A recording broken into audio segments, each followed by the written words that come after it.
So today I thought we'd do this very simple but effective design inspired by one of my coin pushes from last year. You're very welcome to draw along with me, or you can just sit back and enjoy the process. To begin, I'm just going to draw a border around the page. I like to do this because it gives me a defined edge to work up to, so we're not constantly drifting off the edge of the page. So starting in the lower corner, I'm going to draw a loose wiggly line across the page.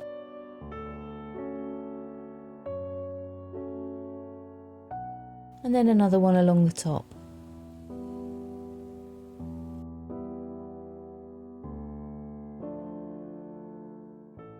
I'll bring one up at the side.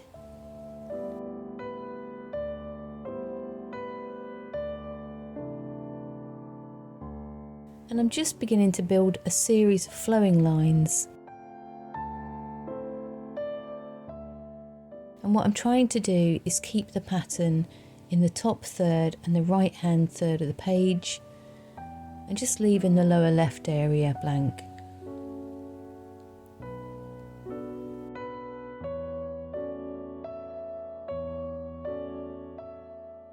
So once your page starts getting a little bit crowded, stop drawing the lines and we'll move on to the circles. Now I'm using a circle stencil, but if you don't have one, you could use a small roll of tape like a washi tape or a small roll of sellotape. I'm just drawing the circles over the lines. I'm not worrying too much about the exact placement,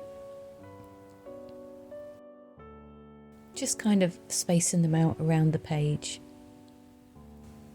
Now your drawing doesn't need to look exactly the same as mine.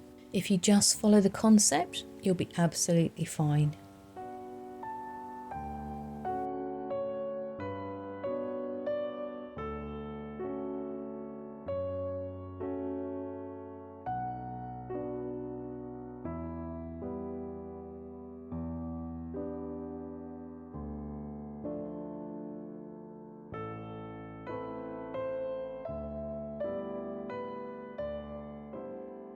I think that's enough circles for now, but you be the judge on your own drawing.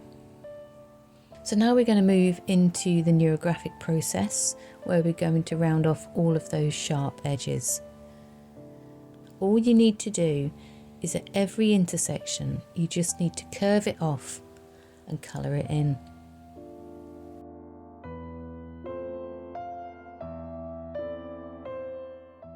Curve it off and colour it in.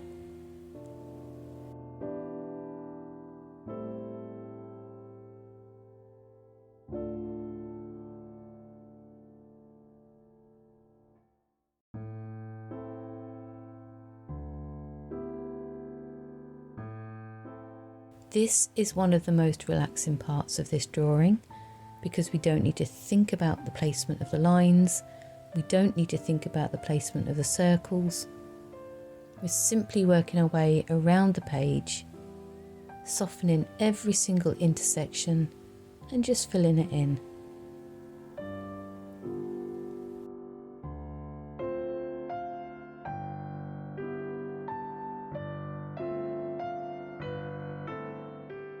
If you've never tried neurographic art before and this is your first time, I really would love to know whether you find it as relaxing as I do.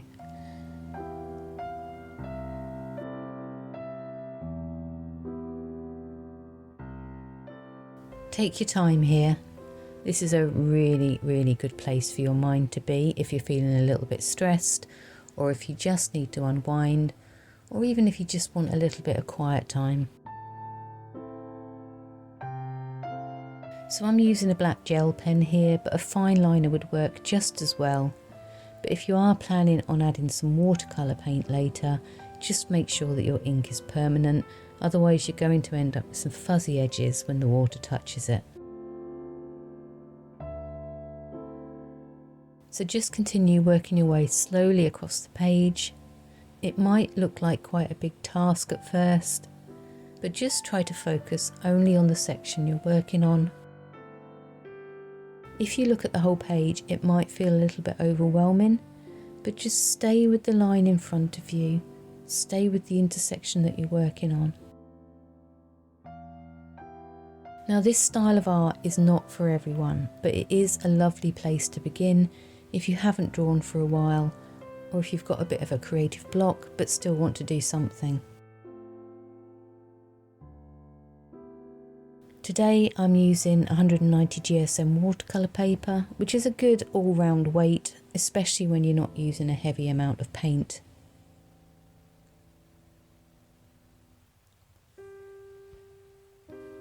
I often feel like my mind moves from top gear into first gear whilst I'm doing this rounding off, although sometimes it doesn't.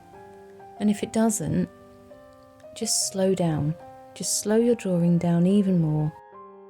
Be more deliberate with each curve and focus only on that movement of the pen.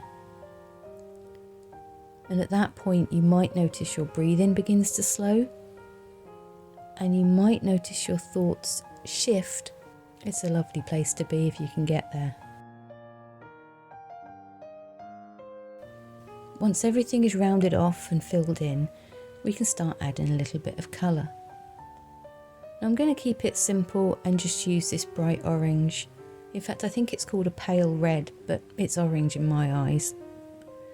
So I'm just going to activate the paint with a little bit of water so I can pick up a good amount of pigment.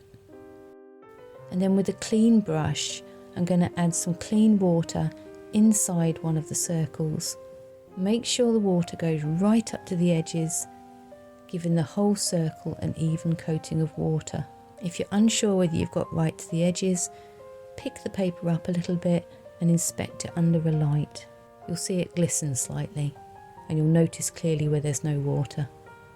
And I'm just going to pick up some pigment and just gently place it around the edge of the circle, and the colour's just going to diffuse into the water all by itself. There's no need to spread it out.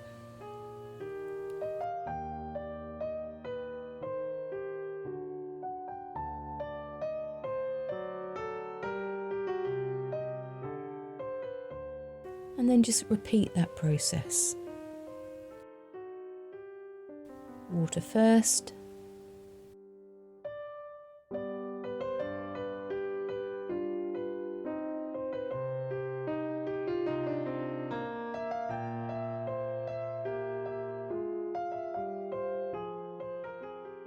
Pick up pigment, touch the pigment to the edge.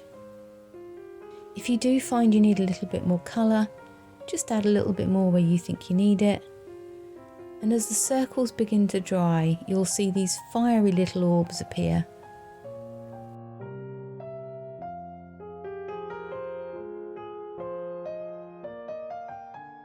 And sometimes the pigment will spread out further, and sometimes it will stay closer to the edge.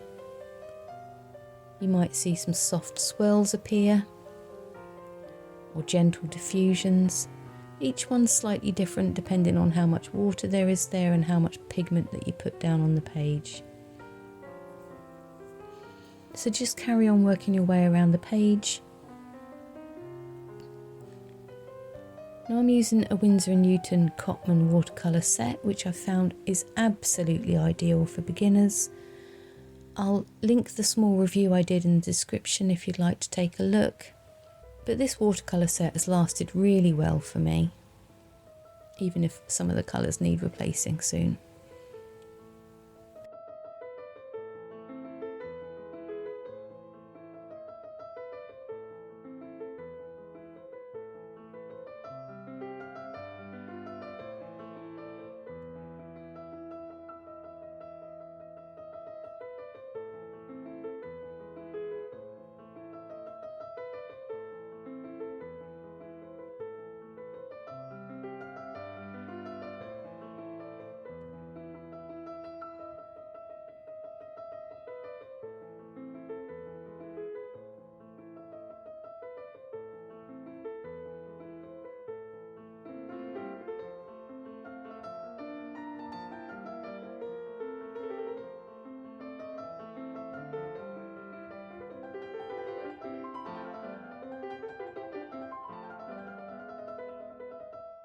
So if I notice an area that needs just a little bit more depth, I'll add a touch more paint, just aiming for that darker, fiery edge around each of the circles.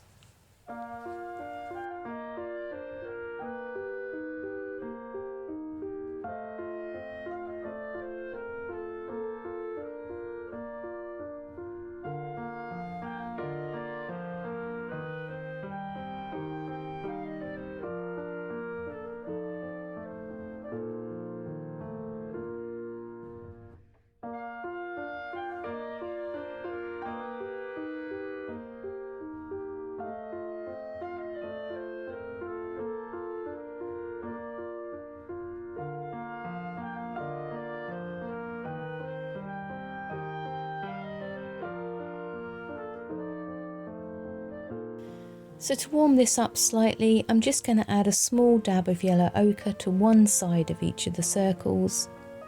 The paper is still damp, so it's very gently blending into the orange, just to give a slightly softer, warmer glow to the colour. Now I'm still learning when it comes to colour combinations, so if you've got any suggestions on colours that work beautifully together, I'd love to hear them so that I can try them out on future drawings. I do find that this kind of drawing works particularly well with either really bold, vibrant shades or very soft, subtle palettes.